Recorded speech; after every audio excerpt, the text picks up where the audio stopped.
So ito po, yung sunod, mga kababayan. Ano yan? Eto, mga kababayan, yung sunod natin pag-uusapan. Na, sure ball. Sure ball po mga kababayan, na si Sara Duterte ay talagang makukonvict. Bakit? Kasi, ganito po mga kababayan, halos lahat po ng witness ni Sara, nilaglag po siya. Si Gina Lacosta o Crocodile o Gina Acosta, nilaglag po si Sara na si Sara daw ang nag-utos sa kanya na i-withdraw ang 125 million at ibigay kay Latcheka. So nilaglag po ni Acosta si Sara. So doon pa lang mga kababayan, no? Makukonvict talaga siya. Kasi bakit? Inilaglag siya eh. Utos po ni Ma'am Sara. So inamin na utos, sa madaling salita, kung makulong man si Gina Acosta, makulong din si Sara kasi si Sara ang amo nila, which is nangyari kay Digong yan. Unang nakulong sa ICC si Digong, kaya nga susunod si Bato at si Bongo eh. Kasi sino bang presidente nung tukang-tukang? Si Digong. Sino bang PNP chief? Si Bato. Sino bang sekretary ni Digong? Si Bongo. Oh. Kaya kung ang nangyari dyan, si Acosta, inamin niyang si Sara ang nag-utos, makulong si Sara, makulong siya, makulong silang lahat. Ganun yun, mga kababayan. Diba? Oh. Kaya pakinggan nyo mga kababayan, yung paglaglag. Oh, katulad nito, interview ni Bam Aquino. Ito ha, mga kababayan. Sa interview ni Bam Aquino, mga kababayan, kung totoo ba na may mga alias. Mga kababayan, ito. Pakinggan natin yung interview ni Bam Aquino, mga kababayan. Ito po. Bago po yung 2 minutes, Mr. Presiding Officer. Tama po, si Ninoy Aquino po ang kanyang alias ay Marshall Bonifacio para makauwi po siya sa Pilipinas kung nasa Boston siya. Pero wala naman po siyang confidential funds na, wala po siya sa mga AR na confidential funds. Lilinawin ko lang ho. Okay. Pagdating po sa prosecution, ang posisyon ng prosecution, yung mga pangalan ay totoong tao, di ba? Correct, no? You have not really mentioned aliases in any of your... Wala. Could you respond quickly? We have talked about aliases. Ito, na, ang pinag-usapan lang yung alias. So, unang tanong ni Ligutan, sabi ni Ligutan, sino ang nasa likod mo na nag-utos na ibigay ang 125 million kay Latcheka? Sabi ni Gina Acosta, Your Honor, ang nasa likod po or nag-utos po sa akin, nagbigay ng command, ay si Ma'am Sara Duterte. Siya po ang nag-utos. So, aminado, laglag. Kaya dyan pa lang mga kababayan, conviction ay kumakaway. Inamin, nilaglag. So kung sino yung boss, natural, alangan naman si Gina Acosta ang makulong. Gagawin ba ni Gina Acosta yon kung hindi inutos ni Sara sa kanya? Ngayon, kung ginastos nila Latcheka yon sa walang kwentang mga bagay, si Gina Acosta pa rin ang mananagot. Bakit? Kasi si Acosta, si Latcheka, hindi naman otorisado. Hindi siya otorisado na gumalaw at gamitin ang confidential fund. Kasi una, security lang naman siya. So ito, tanong. Prosecution talking about aliases? That was never our point, Your Honor. In fact, the point of the prosecution is that was never raised by the defense, either in their answer or in their pre-trial brief, Your Honor. So to us, that should be a non-issue because even them, they never claimed that in any of their pleadings before this honorable court.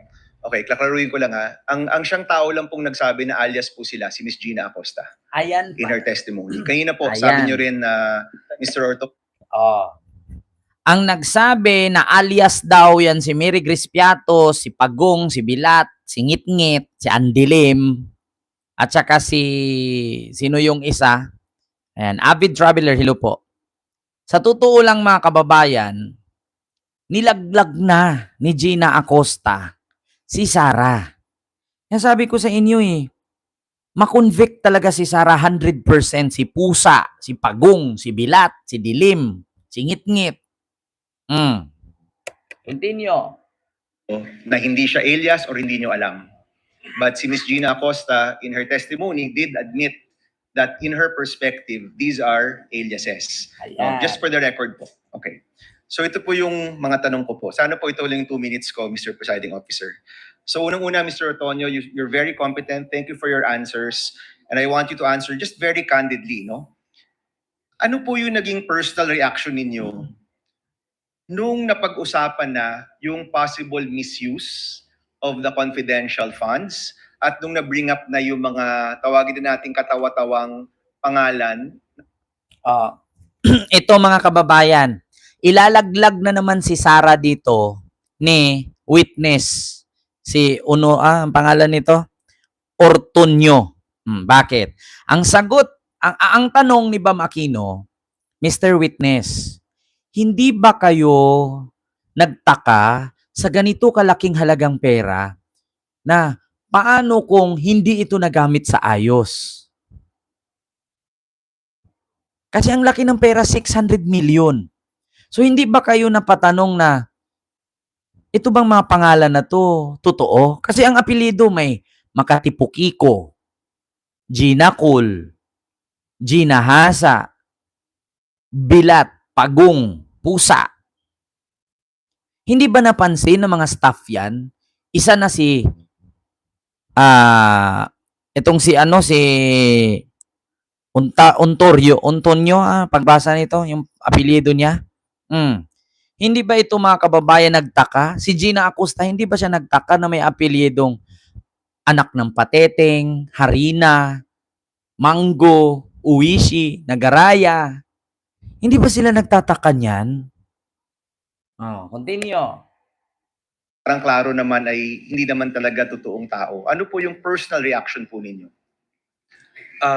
Initial reaction, sir, would be, of course, merong questions, sir, no?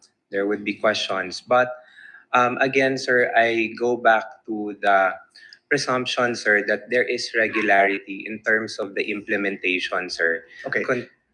So, may I ask, since you're in the top leadership of the OVP, nung nabibring up na to, ano yung personal reaction, kung alam nyo lang, ng Vice President, ng Chief of Staff, other leaders in your group, nung napag-usapan na posibleng nabigay yung pera sa mga kakaibang pangalan o baka hindi totoong tao, what was your reaction?